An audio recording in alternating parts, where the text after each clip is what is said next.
Yeah. You know, when autofocus is on, it's on my eye. Can't get the freaking ball to focus in. Oh, anyways, what up, dudes? Robby Rowe, doing another little outing breakdown, outing reaction video, whatever you want to call it. This is going to be the 11-19 outing. This outing is coming off a few outings, not in a row, but just a lot of game usage, a lot of being in it. Let's see. I have my hard drive here, so we can go ahead and open up this bad boy, throwing content, give you guys a look-see at what this looks like. So 11-10 was my first outing. 11-11 got dry hump next day. 11-12 outing at Ponce. Then 11-13 home outing. So if you look at like 11-10 outing, 11-11 we're dry humped, 12 outing, 13 outing, like pretty good amount of reps, dude, in a short window of time. And then we had the outing at RA12. I'll do a video on that, but I do not believe I will be doing a breakdown video on that. I might just throw that video up because I recorded it from the broadcast. 11-17 was 2 1/3, and then off 11-18, and then this is the 11-19 outing at home that we're going to be breaking down. Okay, so I'm going to hit play. We're going to check it out, do a little bit of breakdown, do a little bit of reaction vids. I don't want to dive too much into the breakdown stuff. I know you guys want to just see more action than just me talking. All right, so let's check it out. As always, going to give you guys a little viewpoint from the bullpen warming up. We went tweeners today. Yeah, we sure as heck did. Shout out to Harmless, man. Shout out to Harmless for...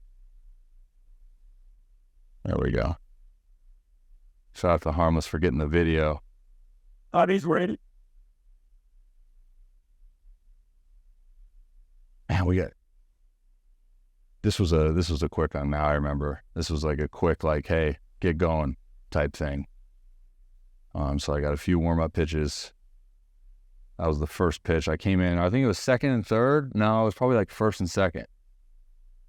They were up 6-0, but they had scored a decent amount of runs. And like I said, it was one of those situations where it was like, you know, the guy in there struggling a little bit, maybe to find it, and got to get going quick. So I actually wanted to talk about what that situation looks like as a bullpen guy. Okay, so bullpen guy, what is like the biggest thing when you're warming up? What is the biggest like to-do list? Obviously, you want to get warm. The situation, be attentive to the game. Obviously, like watching the game is going to give you a pretty good idea of how quickly you need to get hot or how long you kind of have, you know, and so on and so forth. And for bullpen guys out there or guys that are just getting to the bullpen, don't really know how the system works, my biggest piece of advice is just, again, be attentive to the game so you kind of know like what you got to do to prepare before they actually radio down and tell you to get hot, right? Like always remember that you can't go the opposite. You can't do the opposite, right? Where it's like they call you down and you've been sitting the entire time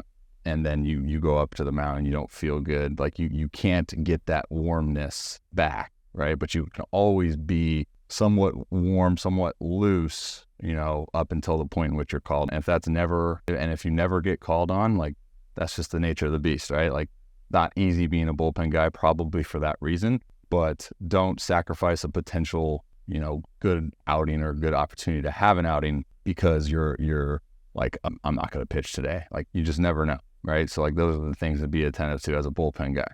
And then going to the idea behind what you're trying to do within what you're warming up or when you're warming up is, for me, is like the looseness part of it, right? So like I don't even mind if the catcher stands up for a good majority of the first few throws, just because like I just want to feel loose. I want to feel athletic. I'll do some shuffle throws. Something that's happened for me in the past and still to this day is if I'm watching the game and I'm getting loose and I'm preparing whatever, and then like the adrenaline hits, the anticipation of being in the game itself hits, and it kind of restricts me in a way, like not so much like feeling lethargic or slow, like my feet are in cement, but just it's a different animal, right? Like it's a different kind of beast when you're prepping to be in an actual game where it matters versus like when you're just kind of throwing and catch play, right? Like there's just different feelings that come about. And for me, something that's happened is like I'll get pretty restrictive because, you know, I turn into a pitcher. And this is the whole thing behind the 3-arm slot deal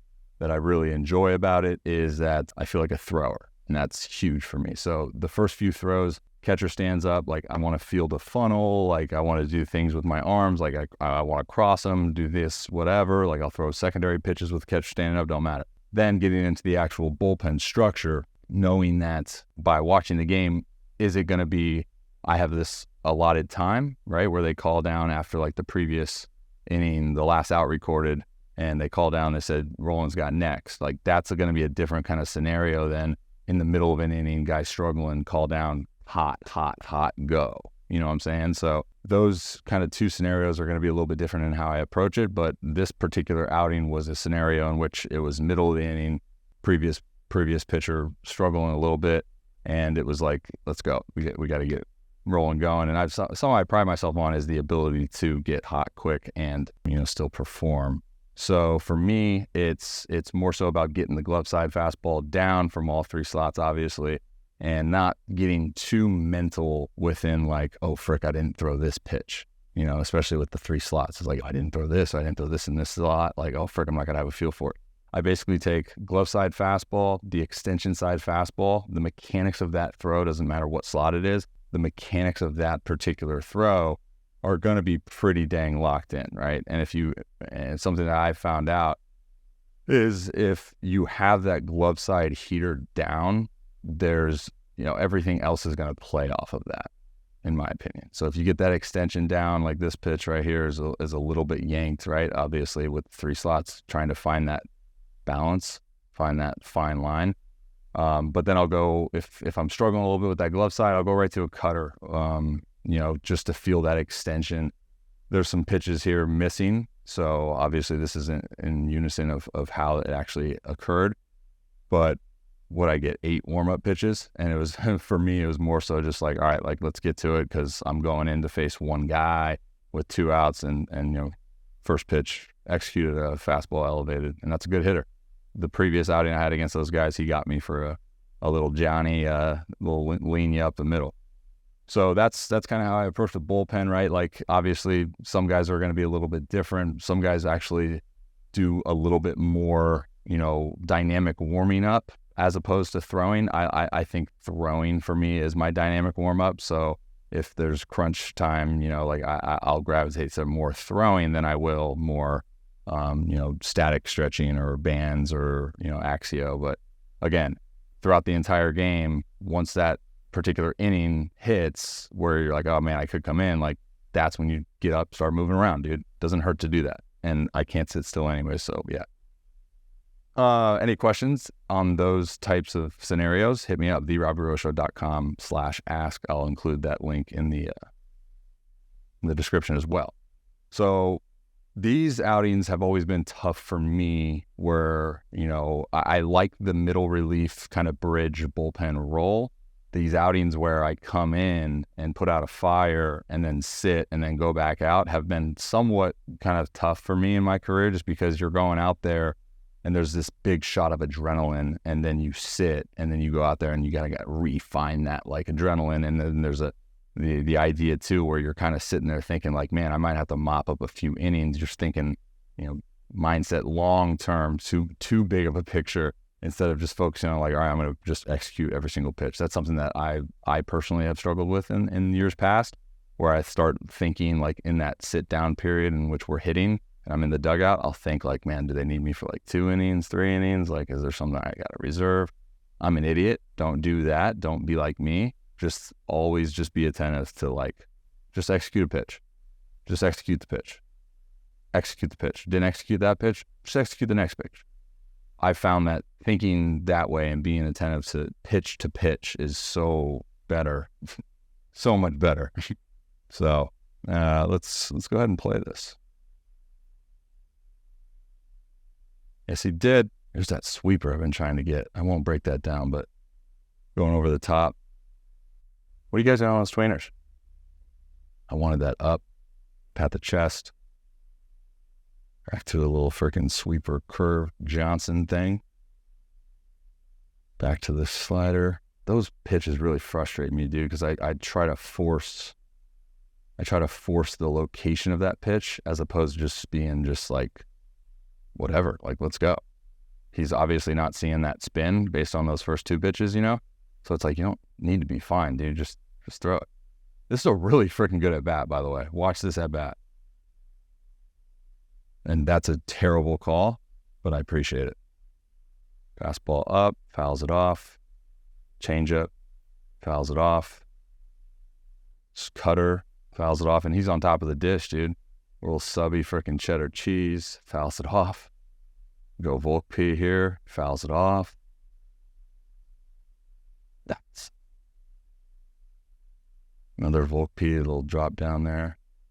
And that's just a good AB, dude. It's just a good AB. What would I have done differently there? Honestly, just man.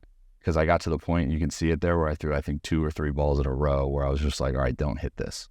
You know what I'm saying? So when I think don't hit this, as opposed to just like foot on the gas, I'm better than you, execute, intent, whatever, like that is a much more aggressive mindset than I would say the other mindset being a little bit more passive, where you're like, okay, you fouled 8 balls off in a row. Like now I'm going to force trying to miss your bat. And that's what leads to those kind of uncompetitive pitches and those deep counts. Just stay in attack mode, right? Like guy's doing a good job. I mean, I was doing a good job with the execution of some of those pitches. Stay on it. Stay on the gas pedal. You know, it's easy sometimes in those long at-bats to kind of mentally check out, even if it's for a brief period in time, and then boom, it causes you the at-bat. I was 1-2 for the majority of that bat, and then boom, you know, walk. So stay aggressive. It's a good pitch. Should have got the call. My butt look good? I don't think so. The pinstripes do make my freaking legs, I guess they make everyone's legs look a little bit better. Not better, just bigger. So subby there. If I'm getting that call, man, that opens up a lot, dude. A lot of umpires will give that cutter off the dish. But you can see here the theme of this freaking outing, dude, is that dang breaking ball. Freaking releasing it early, not finding that release slot. There's a good slider over the top. That was good. That's been a big point of emphasis for me. In almost every slot, you know, that spike grip. Munchie's the best, dude. Picks me up. Good job. I love these meetings, dude. I'm not a stick guy. I never have been. I don't like it, but it's always fun. Like when you get to those meetings and you're just like, hey man, how you doing? Long time no see. I've played in Puerto Rico now for Winterball for so long. They all know me, so it's pretty dope. But key points, I'd say that bullpen thing we talked about, right? Like the how understanding and identifying what you specifically need, right? Don't just think like, oh, I'll be good. And obviously the weather here helps, right? Like you're pretty warm if you just stand up if you're outside. But understanding what you do need, and that goes from the warm-up aspect of it, like making sure your body feels good and loose enough for your mind to then believe that you checked that box, right? Because your mind will kind of play tricks on you if you haven't checked that box and you don't believe you're physically warm, then you're probably going to get a little bit mental over that, right? So understand what you need, what it takes for you to get ready mentally and physically to approach games, right? For me, it's just like be free, be loose, lift, freaking throw. Don't worry so much about the location of things in the pen or the command of things in the pen. You know, I've seen plenty of guys that don't even throw a single strike, but they're just like, I'm just getting loose, you know, and then they get out on the game mound and it's just locked, boom, bada bing, bada boom, money bags.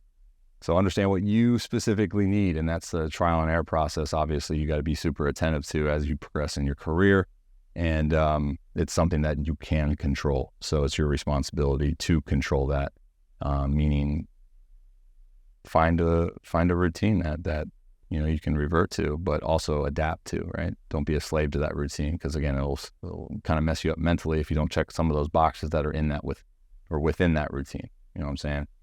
Second thing is, for me, it's that dang spike breaking ball. It's been so good in catch play, and honestly, with that being said, I think that's the issue. Is I'm throwing this a lot in catch play and getting a good feel for it in flat grounds, and then I'll go to the mound and it's a different timing. That's why you'll see a lot of them back up, right? Like I'm not getting that extension.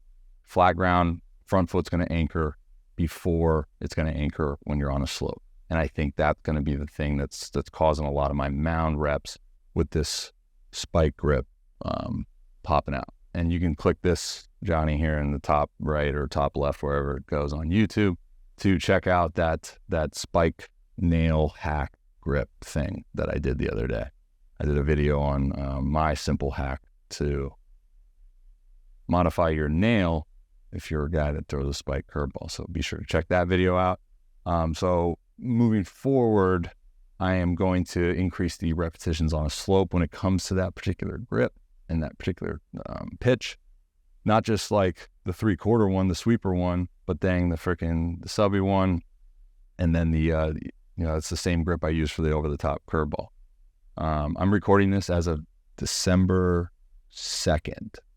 Pitched yesterday after having 11 straight days of not pitching. The role that I'm in right now is interesting because it's like I'm a bridge guy from the starter to the pen, basically. So I'm not utilized if our starter goes 5 or more.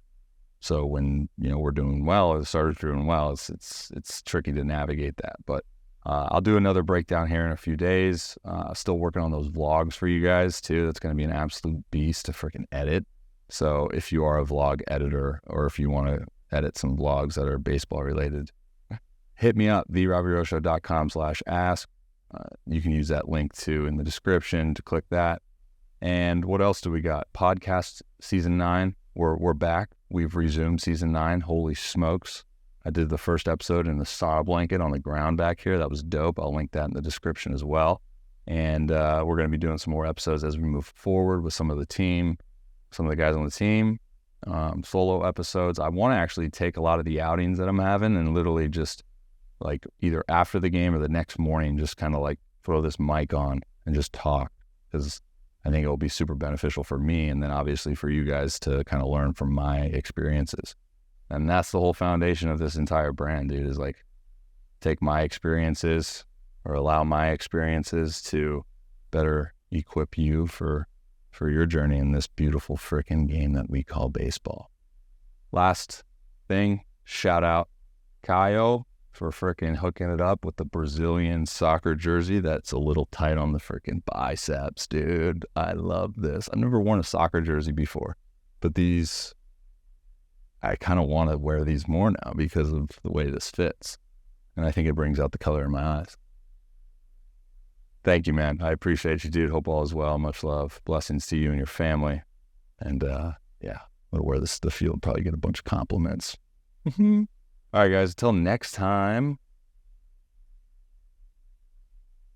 see ya.